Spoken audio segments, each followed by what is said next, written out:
Welcome everyone. In this video, I'll demonstrate how to sign in or log in to your YouTube TV account.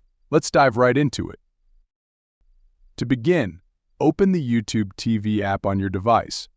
Navigate to the settings by clicking on the icon located in the bottom left corner of your screen. If you see the option to log in, simply scroll down and select it. Alternatively, if you don't see this option, click on Sign in the top left corner. Once you've clicked on Sign In, you'll be prompted to sign in with your Google account. Follow the instructions to either scan or type a code. You can either scan the provided code or visit the specified link on your mobile phone to complete the sign-in process. After entering the code, select Activate on your phone or screen application to finalize the sign-in process. That's it. You're now signed into your YouTube TV account and ready to enjoy your favorite content. I hope you found this video helpful. If you did, thank you for watching, and I'll see you in the next video. Take care.